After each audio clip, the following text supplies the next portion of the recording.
comportamiento no lo vemos, carece de importancia usar todas las ecuaciones y todos los cálculos para el error que hemos visto. O sea, ¿para qué es importante el gráfico?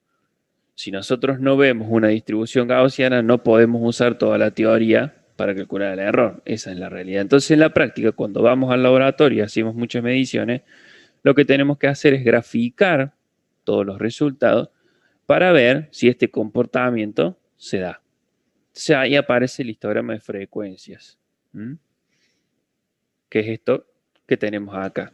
El histograma de frecuencias es básicamente un gráfico de barras que vamos a fabricar con los resultados obtenidos. Y que ese gráfico de barras, si lo vemos, digamos, si marcamos su tendencia con un poco ¿sí? de imaginación, porque en realidad no nos vamos a poner a hacer la campana de Gauss, sino que básicamente viendo la forma de las barras ya todas juntas, podemos ver si responde o no a una campana de Gauss. Bien. Entonces, lo que vamos a ver cómo fabricar es este gráfico de barras. Entonces, para graficar este gráfico, lo que vamos a hacer son estos pasos. El primer paso es obtener, obviamente, bueno, los datos de toda la muestra. Eso normalmente es dato. A ver si yo puedo...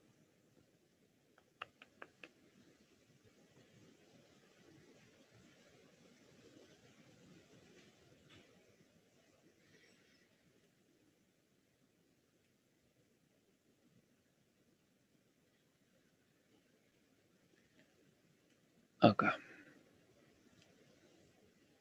Por ejemplo, esta es la guía de ejercicios que vimos lo que se pasa. El problema 5, ¿sí? Es un ejercicio en el cual tenemos que construir el histograma, ¿sí? Fíjense la cantidad de valores. Si no me equivoco son 50. No, a ver. Son 100. 100, sí.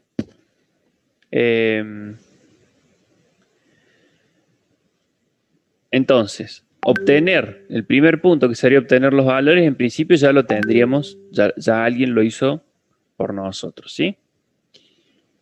El paso que sigue es determinar el valor mínimo y el valor máximo de la muestra, ¿sí? O sea, es simplemente... A ver, ahí está. Es venir acá y buscar cuál es el mínimo y cuál es el máximo. En este caso, tenemos dos opciones, lo podemos hacer a mano, viendo uno por uno y buscando cuál es el menor y el mayor, o si no, también podemos, como siempre, usar una herramienta como Excel, ¿sí? Que ustedes pueden escribir todos los números en una columna, después simplemente usan la función mínimo, marcan toda la columna y les va a buscar automáticamente el valor mínimo, y lo mismo con el máximo, ¿sí?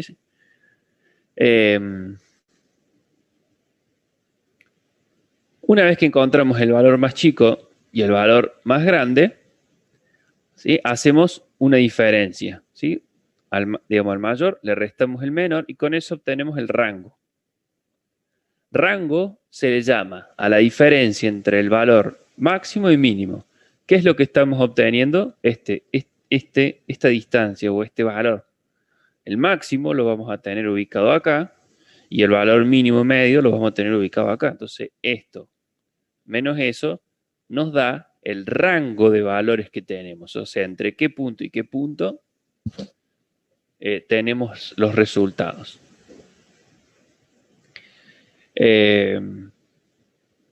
Una vez que obtenemos el rango, lo que tenemos que determinar son el número de clases. El número de clases sería la cantidad de columnas que vamos a usar para el gráfico. Esto es un tema importante. ¿Por qué? Si usamos pocas columnas, es probable que la forma del histograma sea poco útil para ver si realmente el comportamiento es un comportamiento de Gauss. Es decir, supongamos que yo este histograma que estamos viendo acá lo hubiese hecho con dos columnas, probablemente lo único que obtengo son dos columnas de la misma altura. ¿Sí?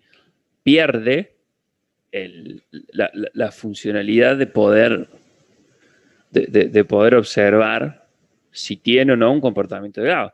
Lo mismo pasa si yo decido hacer 80 columnas. Es decir, yo tengo 100 valores. O sea, n es 100. Y hago 80 columnas. Seguramente van a ser columnas, obviamente, más angostas que estas que tengo acá, una al lado de la otra, pero la altura, si yo tengo 100 valores y tengo 80 columnas, es muy probable que tenga casi todas las columnas con que caigan, digamos, acá en la frecuencia en 1, con un solo valor adentro de la columna. Algunas con 3 y otras con 1. Entonces, también va a perder, no se va a observar bien la distribución. Entonces, elegir el número de clases es un tema sensible, por así decirlo. O sea, según la cantidad que elijamos, afecta la forma del histograma. Una de las formas de hacerlo es con probando. Esa es la realidad, porque va a variar mucho según los resultados que hayamos obtenido en el laboratorio. No hay una regla que diga con 8 columnas o con 8 clases se va a ver bien, con 6, con 7. No, no, no. Depende de los resultados que hayamos obtenido en el laboratorio. ¿Qué es lo que tenemos? Bueno, tenemos reglas como la regla que tienen acá de Sturges, que nos da un estimativo, ¿sí? Tenemos una pequeña ecuación para calcular un estimativo de cuántas clases debemos usar. ¿Qué es lo recomendable? Que calculemos el número de Sturges y que hagamos el histograma con esa cantidad de clases y a lo mejor con una clase más, una clase menos, o sea, hacer 3 histogramas y quedarnos con el que más representativo sea.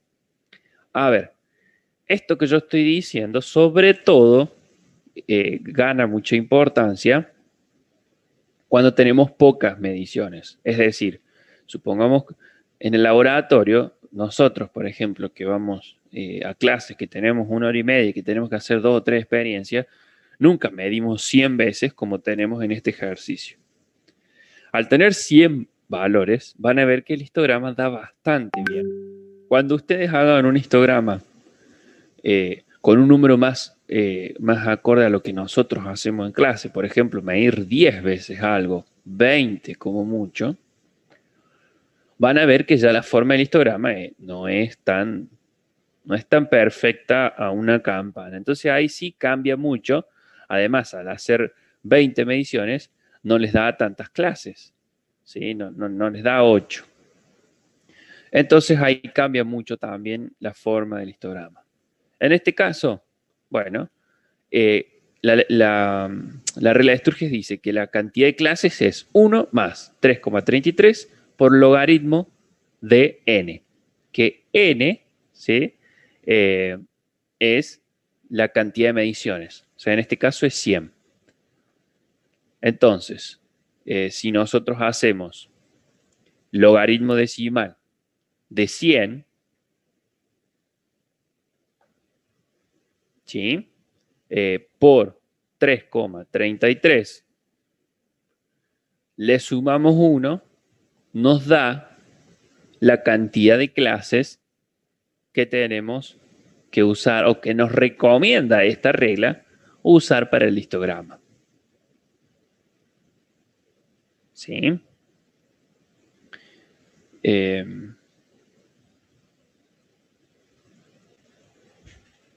A ver, vamos.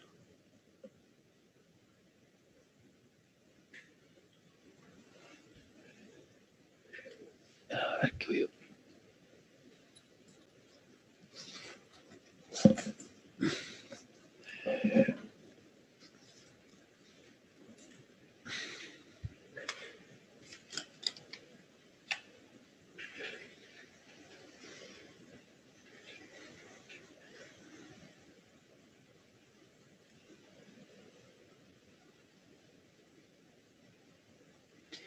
En este caso,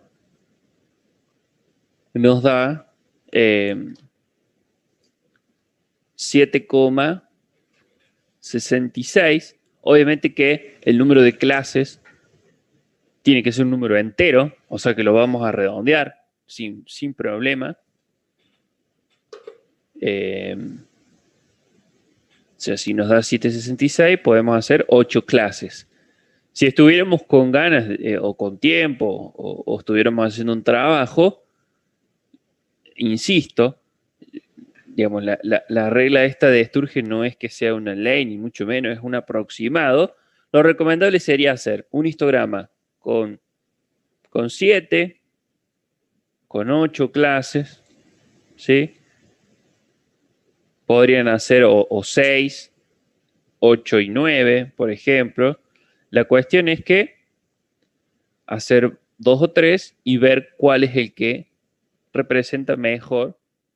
¿Por qué? Porque hay veces que alguno no queda tan bien por la distribución de las mediciones y otro queda con una forma de campana bastante aceptable. Entonces, bueno, nos quedamos con ese. Si ninguno de los tres grafica la distribución, o sea, o sigue la distribución gaussiana, entonces las mediciones les diría que hay que descartarlas. Si es un trabajo que hayan hecho en el laboratorio para clases, que no puedan ir de nuevo al laboratorio a medir, bueno, en las conclusiones de su informe presentarán el gráfico y dirán que si bien se hizo el cálculo y todo, ustedes aclaran que habría que repetir las mediciones porque, bueno, habiendo hecho ustedes un histograma de frecuencia, pueden observar que la distribución de los resultados no sigue una distribución gaussiana, por lo tanto, no es tan fiable las conclusiones que pueden haber sacado ustedes en ese laboratorio. Esa es la forma en la cual deberíamos trabajar o deberían trabajar a partir de ahora, ¿sí? Todo esto siempre es para sacar conclusiones y para ver qué tan fiables son las conclusiones que estamos sacando en nuestro informe, ¿sí? Una vez que determinamos la cantidad de clases, lo que vamos a determinar es el ancho de cada clase, es decir, el ancho de la columna. ¿Bien? Eso es muy simple, simplemente vamos a agarrar el rango, que ya hemos calculado antes, que era toda esta distancia, y lo vamos a dividir por C, que es el número de clases. Entonces nos va a dar este ancho, ¿sí? El ancho de cada columna. Una vez que tenemos el ancho de cada clase, ahí ya pasamos a determinar digamos, los intervalos de cada una de las clases. ¿Qué serían los intervalos? Esto que tenemos acá abajo. O sea, de qué valor a qué valor incluye cada una de las clases. ¿Cómo lo hacemos? Bueno, tomamos el valor mínimo y le sumamos el ancho de la clase. Eso nos da el segundo límite. El límite superior de esta clase pasa a ser el límite inferior de la que sigue, le sumamos el ancho de la clase, tenemos el límite, digamos, el límite superior de la segunda, ese va a ser el límite inferior de la tercera y así sucesivamente. Cuando esto lo hayamos hecho n veces, tenemos que llegar al valor máximo. ¿Sí? Una vez que tenemos los intervalos de todas las clases, construimos el histograma. ¿Cómo? Y bueno, vamos a tener que contar cuántas mediciones, o sea, agarran la tablita y se fijan. Por ejemplo, la primera clase va entre 0 y 10. ¿Cuántas mediciones caen entre 0 y 10? Cuentan. Bueno, a ver, 2. Listo. Entonces, la altura, o sea, la frecuencia de este intervalo es 2. Se van al que sigue. Entre 10 y 20 cuentan encuentran 5 valores entre 10 y 20. Bueno, entonces acá un 5. Y así van construyendo el intervalo.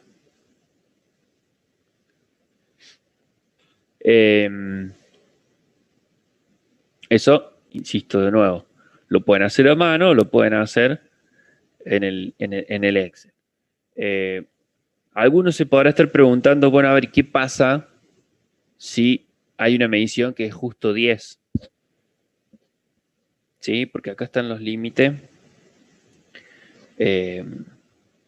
Digamos, si justo cae en un límite. Bueno, hay dos formas de solucionar eso.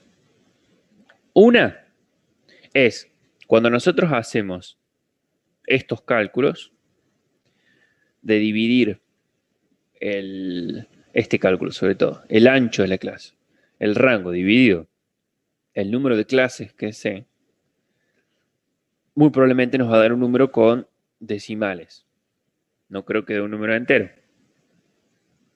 En ese caso, lo que hacemos es, cuando redondeamos el número, le dejamos una cifra decimal más. Es decir, si las mediciones, por ejemplo, vamos al ejercicio, las mediciones estas tienen 2 cifras decimales. Bueno, si nosotros al ancho de la clase le dejamos 3 cifras decimales, le dejamos una cifra decimal más, no vamos a tener el problema normalmente, porque justo se da cuando es 0, pero si no, no, de que un número caiga en los límites. ¿Sí? Porque al tener un decimal más, normalmente, salvo que ese decimal sea un 0, no cae en los límites de la clase. Si alguno llega a caer justo en el límite, no hay problema. Eligen ustedes de qué lado lo ponen. ¿Sí? Lo único que es importante tener en cuenta es que si ustedes deciden, por ejemplo, que, no sé, están armando este histograma, el del ejemplo, y hay un resultado que vale 30. ¿Lo ponen en esta clase, en la tercera, o lo ponen en la cuarta clase? Bueno, es totalmente indistinto. Eso es a criterio de cada uno. Lo puede poner en la tercera o en la cuarta. ¿Qué es lo único que les pido? Que si les vuelve a pasar eso, si después hay un valor que se midió que es 50, respeten, digamos, sigan, digamos, el mismo criterio. Si ustedes acá lo pusieron, por ejemplo, en la clase más chica, al número, bueno, si acá vuelve a pasar lo mismo, vuélvanlo a poner en la clase más chica. No lo pongan una vez en la clase más chica, una vez en la clase más grande, sino que una vez que definan un criterio, sigan el mismo. Eso es lo único importante a tener en cuenta. Ok. Otra de las cosas importantes que pase, digamos, no lo vimos. La teoría de Gauss nos dice, más allá de que recién vimos que una gran cantidad de valores deberían estar cerca de la media y una menor cantidad en los extremos, Gauss también habla, digamos, podemos ver algo más de números. Si nosotros calculamos las desviaciones estándar, que es esta que está acá, es muy parecida a la desviación del patrón que vimos nada más que sin el n-1. Ese lo hacíamos cuando nosotros estamos tomando una muestra, cuando estamos midiendo pocas veces. En este caso vamos a usar la desviación estándar. Si nosotros calculamos este sigma y después hacemos un intervalo igual a la media, que sería este valor, más sigma es esta línea. Menos sigma es esta otra que está acá. El intervalo media más sigma menos sigma es todo esto que está acá. Toda esta superficie que está entre esta línea y esta línea debajo de la curva. Bueno, en este caso, la teoría de Gauss dice que aquí tienen que estar el 68% de las mediciones efectuadas, ¿sí? O sea, de los resultados. El 32%, ¿sí? La minoría, deberían ser mediciones mucho mayores que la media o mucho menores que la media.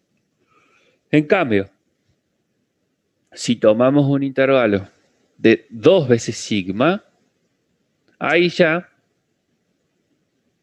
digamos, la confianza de que el valor caiga dentro de ese intervalo aumenta al 95%. ¿Sí? Esto lo van a ver mucho en estadística, ¿sí? No vamos a hacer mucho hincapié ahora. Pero para que lo entiendan el concepto, lo que está queriendo decir esto es que si yo representara el error, supongamos, o analizar el resultado, y doy un rango de 2 sigma, por ejemplo, y esos valores siguen una distribución gaussiana, entonces yo puedo asegurar estadísticamente que el 95% de los resultados o de las veces esa medición va a caer dentro de ese rango.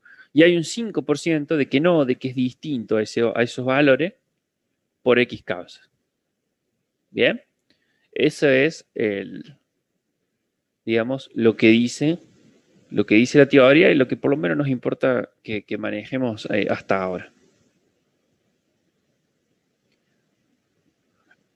Bien, vamos entonces. En el ejercicio,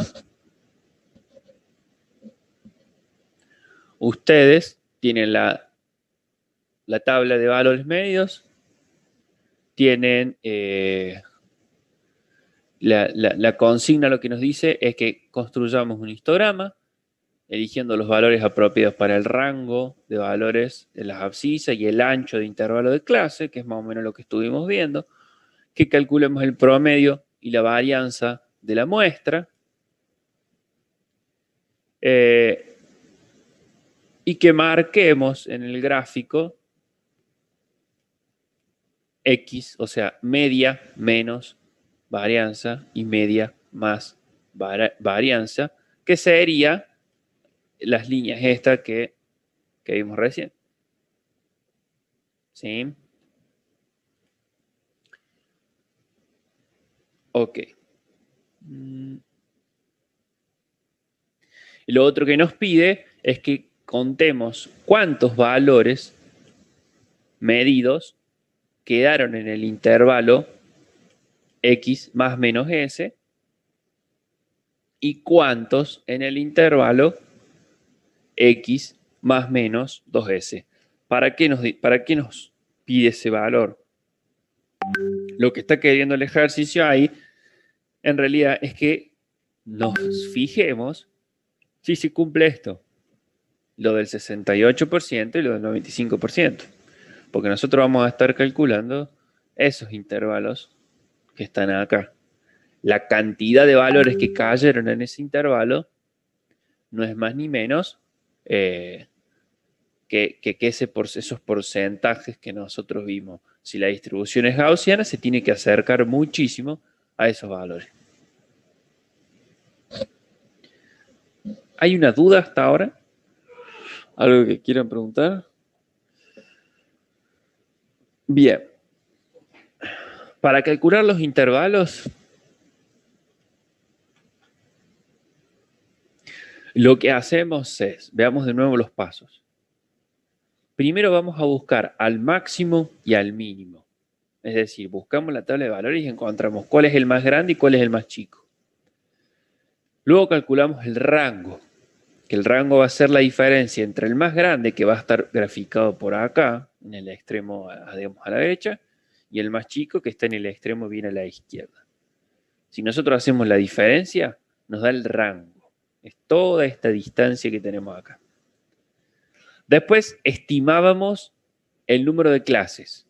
Lo pueden, o sea, si quieren pueden hacer un histograma, sería una pérdida de tiempo. Pueden hacer un histograma con una clase, bueno, eso básicamente no tiene sentido, pero con 2 clases, con 3, con 4, con 5, con 6, con 7, con 8, con 9 y con 10, por ejemplo, y elegir el que mejor, digamos, el que más se aproxime. Lo que pasa es que eso sería una pérdida de tiempo. Entonces, usamos esta regla que nos ayuda un poco, nos da un estimativo, y si estamos finos y tenemos ganas de hacer el mejor histograma, bueno, hacemos el que la regla nos proponga y hacemos a lo mejor una clase más o 2 clases más y una menos o 2 menos, una cosa así. Y elegimos el que mejor se vea, ¿sí? Con eso obtenemos el número de clases, o sea, la cantidad de columnas que va a tener el gráfico. Hecho esto, vamos a calcular el ancho de clase, que sería el ancho de la columna. ¿Cómo hacemos eso? Bueno, el rango que calculábamos antes, o sea, esta distancia desde el mayor, entre el mayor y el menor, dividido el número de columnas que quiero, me da el ancho. ¿Sí? Sí. A ver. Lara, ¿se entiende? Nosotros hacemos el rango, que es toda esta distancia, dividido el número de clases o de columnas y nos da el ancho. Sí, Una sí, vez ahí que, entiendo. bien, una vez que tenemos el ancho, lo que hacíamos era calcular los intervalos. Entonces veníamos, buscábamos el mínimo, le sumamos el ancho y ya tenemos entre qué valores se encuentra la primera clase. Hacemos lo mismo con la segunda, o sea, volvemos a sumar el ancho de clase y así hasta llegar al máximo. Profe, Eh, disculpe, ¿cómo dijo que se termina el intervalo? el, el intervalo es tomo, por ejemplo, el primero va a ser tomo el valor mínimo, la medición mínima, el valor mínimo que habíamos encontrado acá en el segundo paso. Si a ese le sumo el ancho de la clase, o sea, vamos al ejemplo. Según la imagen que ustedes están viendo acá, el valor mínimo debería ser 0. El valor mínimo medido. Y el máximo, 100. Esta persona que hizo acá. Bueno, el rango sería 100 menos 0, 100. Después eligió hacer 10 clases. O sea, acá hay 10 clases. Entonces, ¿cuánto vale el ancho de clase? Y 100, que es el rango, dividido 10 clases, me da 10. Entonces, el ancho de clase, el ancho de cada columna es 10. ¿Cómo encontró los intervalos? Bueno, agarró el mínimo que es 0 y le sumó un ancho de clase, 10. Entonces, digamos, la primera clase va de 0 a 10. El valor del máximo de esta clase es el valor mínimo de la clase que le sigue. Tienen que estar pegaditas las clases. Si no, me podría caer un valor fuera de una clase, cosa que no tendría sentido. Le sumó de nuevo el ancho de clase, que es 10, le dio 20. Al otro le sumó 10, le da 30. Al otro le sumó 10, le da 40. Y así sucesivamente hasta llegar al valor máximo. Entonces ahí quedan los intervalos. La clase 1 va de 0 a 10. La clase 2 de 10 a 20. La clase, no sé, 6 de 60 a 70. Y así. El último paso es contar cuántas mediciones caen en cada clase. Y entonces calculan la frecuencia de la clase, que es lo que graficamos en el eje Y.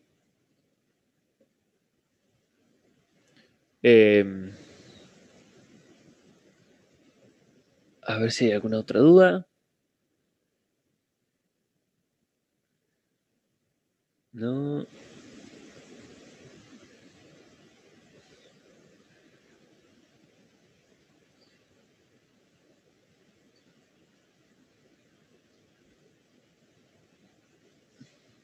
Bien.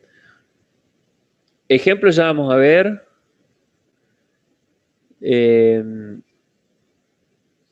Me preguntan cuál es el número que tienen que usar en el logaritmo. N, este N que está acá, es la cantidad de mediciones. ¿Sí? En estadística, N es el número de mediciones. O sea, simplemente contamos cuántas mediciones. En este ejercicio nosotros teníamos 100 mediciones. Entonces N vale 100.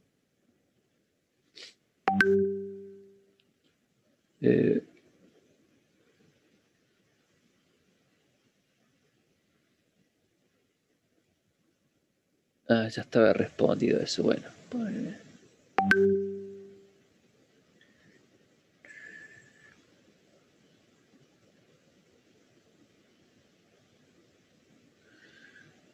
Rolfo, si al número de clases te da con coma, habíamos dicho que le des un número decimal más que los que tengan los resultados.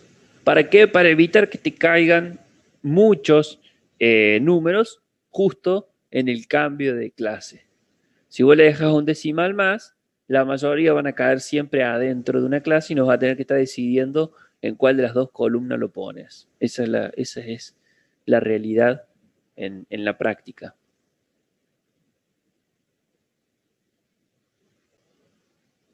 Exacto. Bueno, también estaba respondido.